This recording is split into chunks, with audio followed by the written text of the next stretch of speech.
hello and welcome back to Body-Based Therapy. My name is Devraj and today we're going to be looking at belly breathing, and I wanted to create a real belly breathing masterclass. And the idea of this video is just to make it really simple and straightforward, really clear explanation. It's a topic that I regularly get questions about, and it's clear that there's a lot of confusion for people. I think a part of the confusion comes because even though the technique is really very simple, that doesn't mean that it's easy. You know, it's quite revolutionary in terms of the fact that most people are breathing with their so-called accessory muscles of respiration around here, and so learning to breathe with the abdominals is very strongly counterintuitive, and it can actually take you on quite a journey going through layers of fear because we're used to controlling our breath from up here. So that's one reason for the confusion. The other is related to this.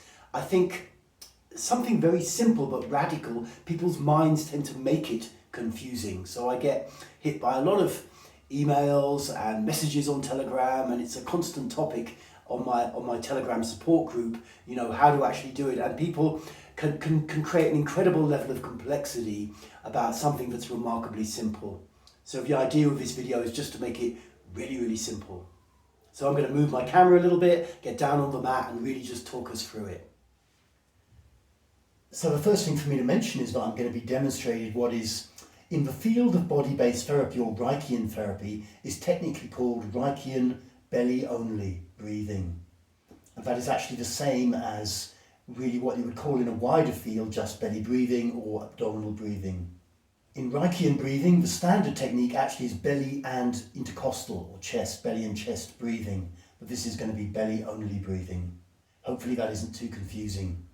How we do it is we're going to breathe with our belly muscles only.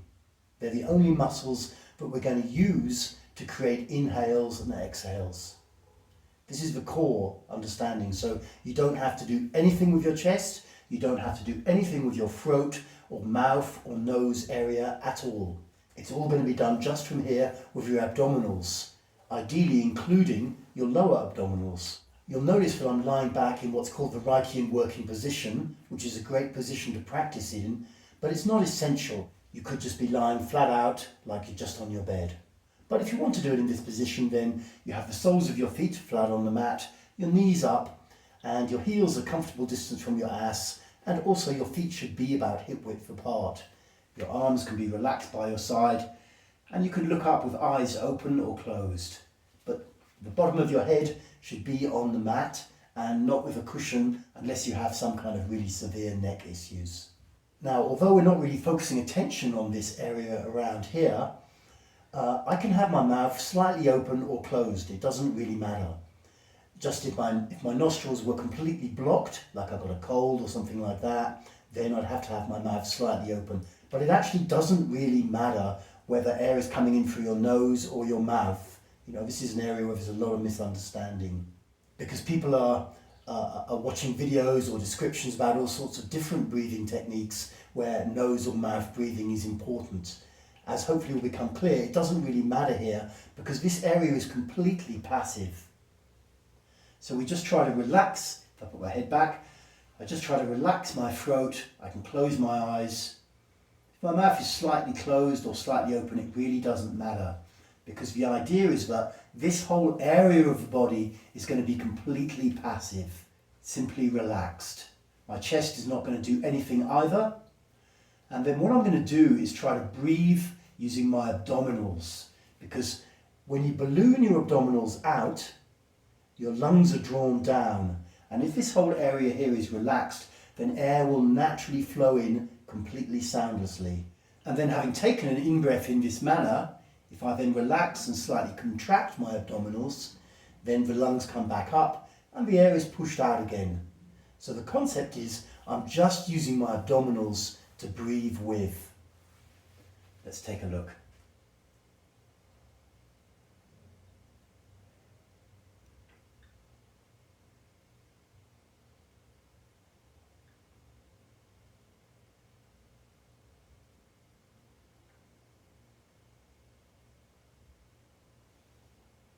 So hopefully what you can see is I'm just ballooning my abdominals out to the maximum. And as I do that, air just comes in through this relaxed throat area. And then as I relax and contract my abdominals back down, then it gets pushed out again. It feels very, very natural. It should be soundless. What you may also have noted is that I'm not kind of stopping for a few seconds. Once I'm fully inhaled, then I start to slowly exhale. Once I'm fully exhaled, I start to slowly inhale again. And in total, it should take between 5 and 10 seconds for a complete cycle of breath like this. Certainly, it shouldn't be any quicker than 5 seconds. You might go into some kind of hyperventilation technique, and we don't want to do that. Now, when you're first practicing this technique, I recommend doing it for like 5 to 10 minutes to start with. You know, you can put a little timer on or a piece of music. You don't want to have to look at a clock, but do it for 5 to 10 minutes and decide in advance how long you're going to do it for, rather than kind of starting and then stopping just when you feel like it. It's a very important strategy in pretty much any bodywork technique that you decide in advance how long you're going to do it for, and then you stick to that. So decide on a time around 5 to 10 minutes and then just practice it. You should have all the information you need. Now what you do with your attention, because you're physically pushing your belly out and then relaxing it, you need to keep most of your attention in the belly area. So you're feeling it the whole way. And this is quite a powerful meditative practice in itself. And then every now and again, just check that this area is relaxed as you can get it. Remember, it doesn't really matter if your mouth is a little open or closed, but don't have it wide open. Okay, so that is hopefully all the information you could ever need about belly breathing and how to do this technique. Whilst it's very simple, it can be quite a journey, because what we're really doing is we're handing the control for breathing. We're taking it away from these muscles up here that most people have been using to breathe with, and we're giving the control back to the abdomen, which is how all the other members of the primate genus basically breathe with. So we're just bringing ourselves back in line with our primate ancestors. And because that's quite a transition, you may experience fear. If you keep doing this and keep feeling your body, you may experience layers where whoa, this feels really scary, because you're letting go of control. And on a certain level, your mind doesn't know if your belly can really keep breathing. But actually it can. You just keep going gently and you'll be okay. And also you'll have let go of a lot of stuff from the past just by doing that.